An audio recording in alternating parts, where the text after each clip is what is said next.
Is pure destruction, even when the secularist is a beautiful human being. Well, Dennis Prager, thank you so much for coming and speaking to the Lincoln Club of Orange County today, and I'm really glad you could chat with me a little bit right after. First things first, I read a piece in Mother Jones that had called your online presence the right-wing YouTube empire. A lot of people seem to think you're the dark lord of conservative media. I want to know, what are some of the weirdest names you've heard yourself be called? The University of Wyoming, a few years ago, I gave a lecture, and in the local paper, some academic wrote an attack on me, which always happens. The usual, what I call six herbs: sexist, intolerant, xenophobic, homophobic, Islamophobic, racist, bigoted. But she added anti-Semitic. Oh. Which, given that I'm a Jew and one who is extremely involved as a Jew, it's not, I just happen to have been born one. I'm a practicing Jew. I've written, I think, the most most widely read introduction to Judaism in English. I smuggled Jews out of the Soviet Union by bringing their names to Israel. I'm writing a Torah commentary. I founded a synagogue, and I'm an anti-Semite. Now, Mother Jones also said that you're quietly turning millennials into conservatives. What was the exact moment in your life where you solidified your conservative political leanings? So I grew up in New York, and of course I was a liberal Democrat. In high school, I knew I hated the left, but that I wasn't a leftist, I was a liberal. How did I know I hated the left? Because I hate evil, and the left doesn't. The left was not anti-communist. That, to me, is as morally bereft as not being anti-Nazi. So I knew very early on I loathed the left. But I didn't think I was conservative. I didn't even know a conservative. I became a Republican when Ronald Reagan ran for office, and one sentence did it, which shows you, people say, you influence people with 5-minute videos at PragerU. I say 5 minutes. Ronald Reagan did it to me in a few seconds when he said, government is not the solution, it's the problem. And that did it. I understood why America was founded in that sentence. And I knew how true it was because I was a student of communism. That was my field at Columbia at graduate school. And I knew that every genocide of the 20th century, except for the Hutus and Tutsis, was committed by big government. You can't slaughter people with little governments. I've wanted to know, what is one of the most life-changing places that you've traveled to? In my book of essays, Think a Second Time, I speak about some of the moments that changed my life. So I deal with that there. I've been to 130 countries. My dream in high school was to see every country in the world before I die. I might. By the way, I haven't given up yet. 130 is a lot. And remember, I'm not a travel agent. So this took a lot of effort. So can you narrow it down to one? One country that affected my thinking? Most life-changing country you've been to. I can't say that any were life-changing. Look, I'm a little biased, so that's why I don't say Israel. Because when I went to Israel very young, at 18, my first trip abroad, right after the Six-Day War, and what I saw was mind-blowing, obviously. But I have to say, the accumulated wisdom of traveling that much has affected me very deeply.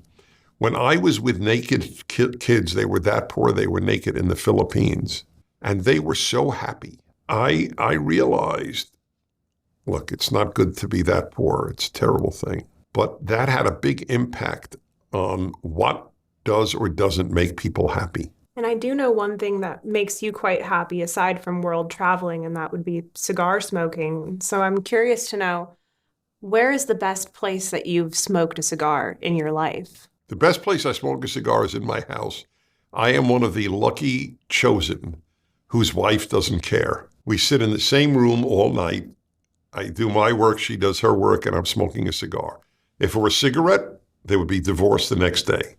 And I understand that. They really smell bad. So my favorite place is my house. The biggest cigar lounge in America is in Hamburg, Pennsylvania. And whenever I visit one of my sons who lives 40 minutes from there, we make sure to go. I love going to cigar lounges all over the country because these people are the friendliest people in America. And I bet you've met a lot of really interesting people smoking cigars across the nation. Yes. Now, if you could smoke a cigar with anyone throughout history, who would you smoke one with? I would say probably Haydn. I conduct orchestras as an avocation. I have 3 favorite composers, Bach, Beethoven, and Haydn. Haydn has been the most consistent. That would bring me great joy. To smoke a cigar with Haydn? Oh, well, I don't care. I'll smoke or no smoke. I would like a dinner with Haydn. I've read a lot about you conducting orchestras, and I really do think that classical music provides a very nice benefit to our younger generations, and I think it's something that we might be losing. So I would be curious to know, would you rather increase classical education in arts in school, or would you rather increase STEM in school? Classical education. They can always learn STEM later, but if you can study the violin when you're 6, you don't need to study physics at 6. You do need to study music at 6.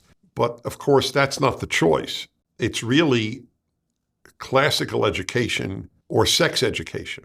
That's true. The desire to rob children of innocence is pathologic. We are living in a pathologic age. Now, back a little bit to orchestras, to conducting.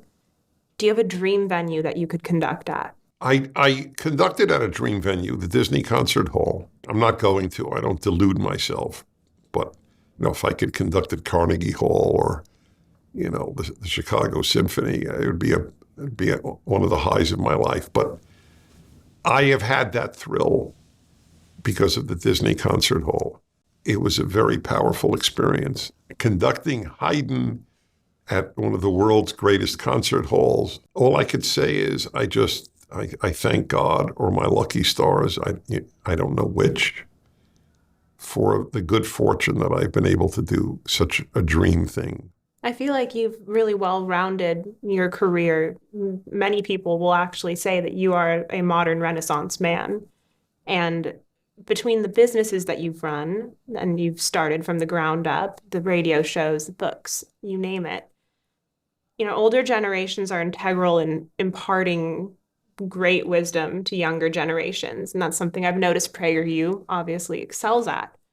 What was one of the most important lessons that you learned growing up from either your mother, your father, or your grandparents? I think I picked up from my father a few things. One is not to be scared. Kids are taught to be scared by a lot of their parents, both fathers and mothers now. That's why the hysterical response to COVID, keeping kids at home, not allowing them to play with other kids, forcing masks on them, even outdoors. So he did not walk around afraid.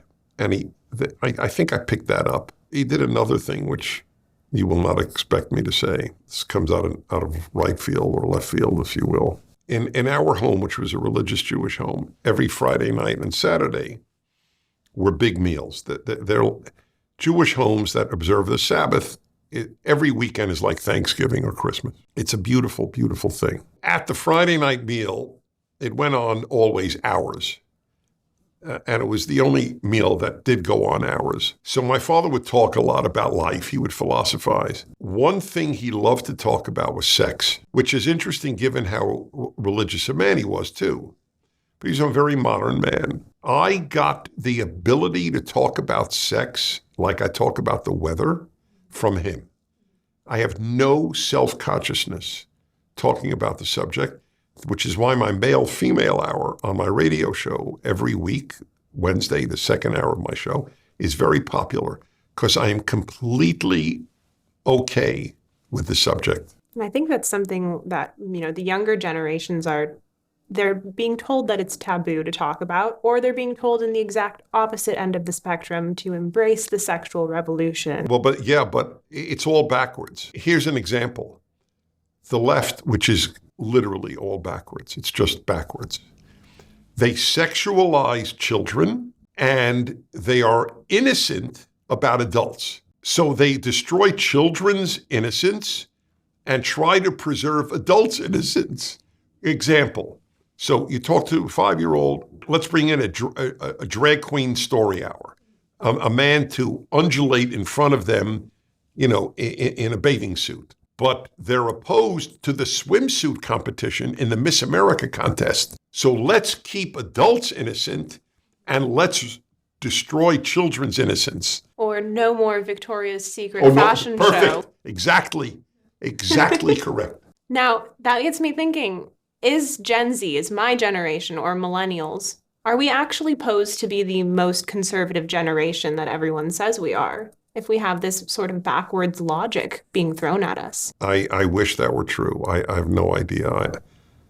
It's hard for me to believe that a lot of your generation has not been brainwashed. A lot of my generation was brainwashed. I think it kind of boils down, does it not, to Marxism, right? Yes. With PragerU being such an inspirational model for so many up-and-coming conservative, values-based organizations, what's next?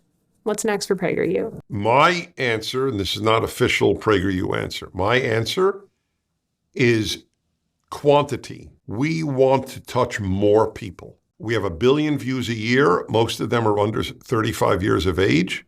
That's Google Analytics. That we didn't make that up. But it's not enough.